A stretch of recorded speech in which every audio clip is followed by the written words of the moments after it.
Good morning. Bonjour. I am very, very happy to be here with a group that's savvy about China. I got the exciting news on walking in that the Manulife China Opportunities Fund is up 50%, which is the only growth rate faster in the world than the country of China. That was really good news. And also, the fact that you're willing to talk about China and know about China is tremendous. I was across the border in Vermont recently where I was going to another conference for an American defense contractor, a company that cannot deal with China and cannot even send people to China without approval. And I was struck by how little the local Vermont economy has anything to do with China. Very, very different from Canada. I was being driven to my hotel by a limo driver who was a refugee from urban America, went to Vermont to kind of chill out.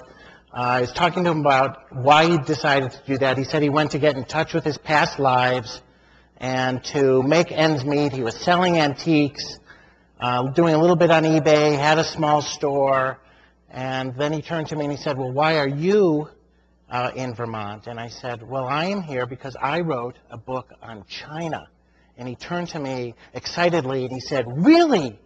I wrote a book on stemware.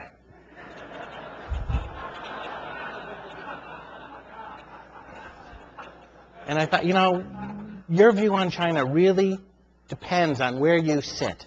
I don't think I could say China to a Manulife audience and anybody would think of stemware.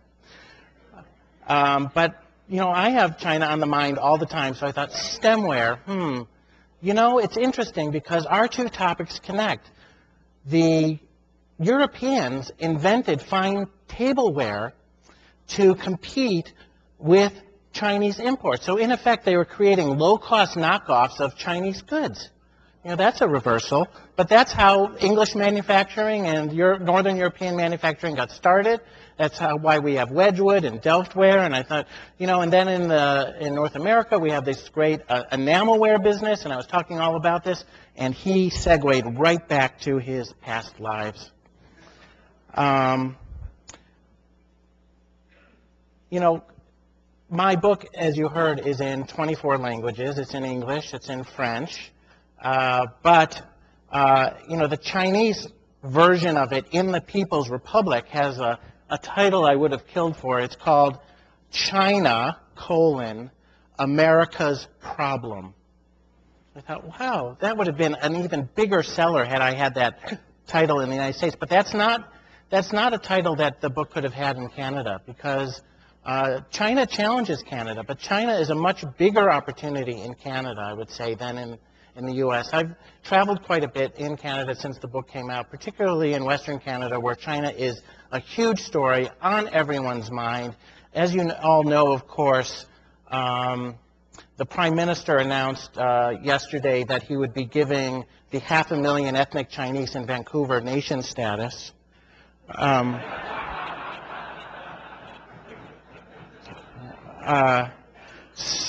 And you have in this country an incredible resource in the nation, which really was one of the first countries to establish goodwill with the People's Republic of China.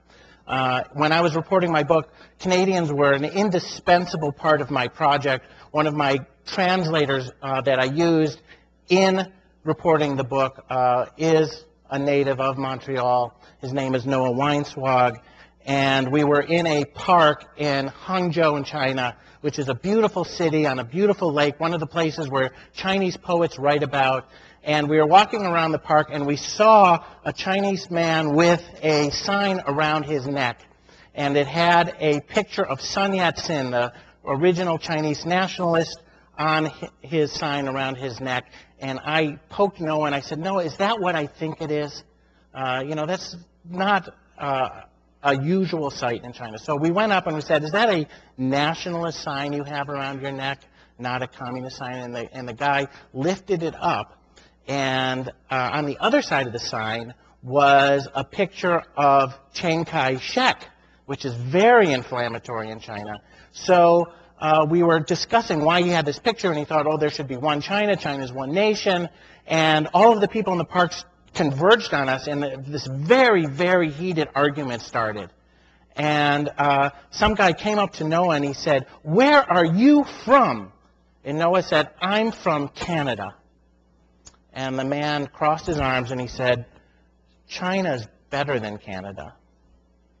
And Noah said, "What would possess you to say a thing like that? I'm a guest in your country."